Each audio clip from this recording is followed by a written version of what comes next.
about bringing the physicality back to practice, going back to full pads. Did the team respond how you wanted today? They did, but that's just one practice.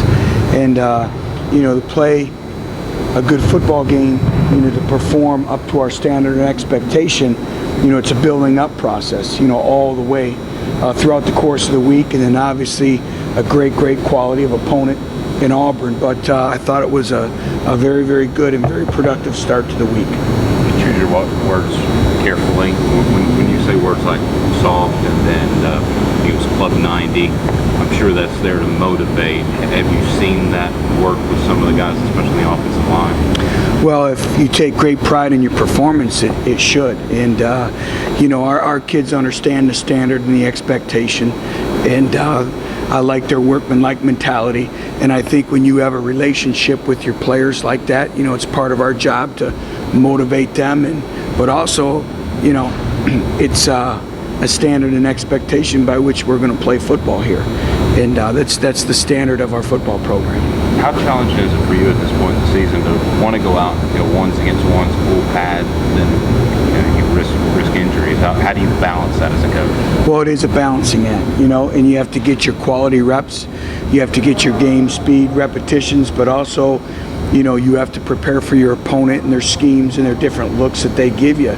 So that's why your scout teams, the teams, that are the upper echelon teams of college football, they have tremendous depth. So even when you go scout teams, the competition is there every day. Competition is what makes you better. And, whether it's Juwan James or Tiny, or it doesn't matter, Zach Fulton, James Stone, Alex, it doesn't matter. If you're going up against quality opponents on a scout team, or whatever, throughout the course of practice, you're getting better because you can't take a play off.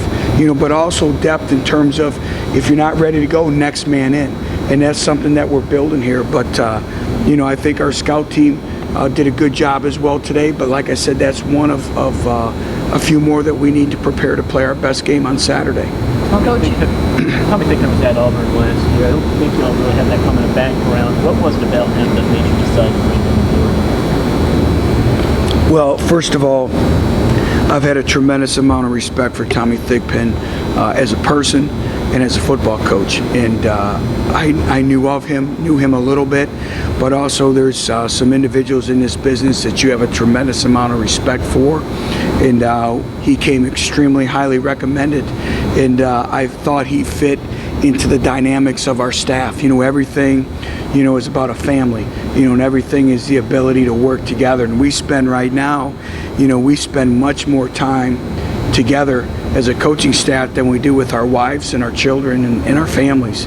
So there has to be, if you expect your team to have great team chemistry, your staff must have great staff chemistry amongst themselves. And that's a great thing here at Tennessee. We have no egos.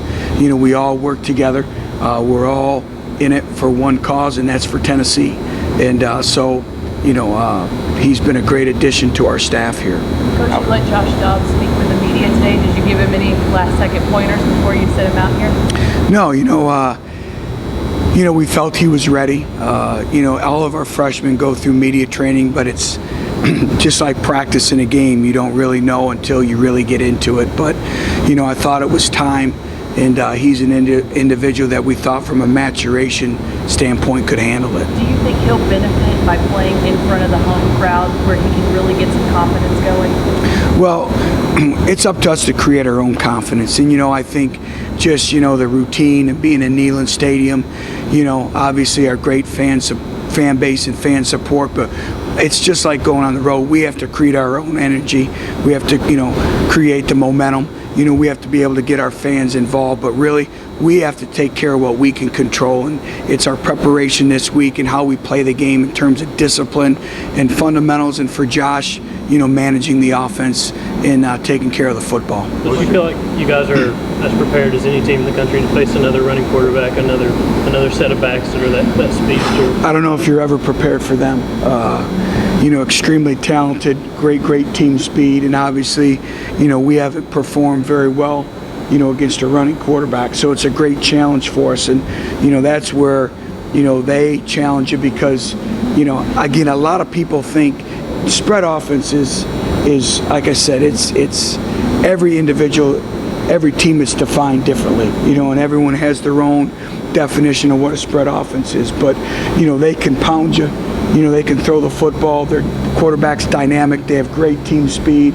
And like I said, they're a top 10 opponent, and it's going to be a great challenge. How much does Michael F. Williams give you a look at scout team as a newcomer? He does. I think, he's elusive, he's quick, but again, nothing could simulate what they do just because, of the uncertainty of what they're doing schematically in terms of down and distance, play calling, and they can throw it and they can run it.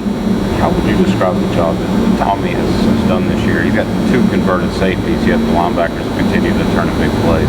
Well, it's a great challenge, and we're facing that challenge with every coach. First of all, I said it when we hired the staff. I didn't want presenters, I wanted teachers. We can go get anybody to put a PowerPoint presentation on the board and teach off of that. I want individuals who are going to teach each and every day the fundamentals of playing football, the discipline that's required, but also mentors and teachers of life. We talk about in recruiting, people make a place. And so, all of our coaches have been challenged that way in terms of also our style of play. And, being patient at times and being able to, treat every individual fairly, but knowing how to teach them. Some learn through repetition, obviously, but some learn, from getting and drawing it on the board. Some learn through video repetition, and knowing each one and really getting to know them on an individual basis. And Tommy's done a great job with that. Butch, you referenced the physicality and said they responded today, but you didn't see it tomorrow. Were you surprised at this point in the season that you're still having to wait and make sure that they produce that every day, or is it just sort of a situation? I think it's a situation we're in. I think it's laying the foundation of our football program. We're still building it. We're still laying the foundation of the standard of excellence that it takes here to play at Tennessee, and we're not compromising. And that's the one thing, is that we have to make sure that that foundation, that standard, that expectation is in place, and we're not going to waver from that. And we plan on being here for a number of years, and we have to make sure that that's in place. There are no shortcuts. Shortcuts get you beat eventually down the road. And I said it, we're going to focus on the process, and that's the way we're doing it. Butch, when you think that Josh obviously hasn't had all the time with the one receivers like the other quarterbacks had, was timing an issue at all on Saturday? Were they in sync together as you wanted them to be? I think it's an evolution. I think it's continuing to grow. The great thing is we do routes on air every day, and you can ask Peyton Manning. That's probably one of the most critical periods of practice. Is the routes on air. That's when you develop your trust. That's when you develop your timing and your rhythm.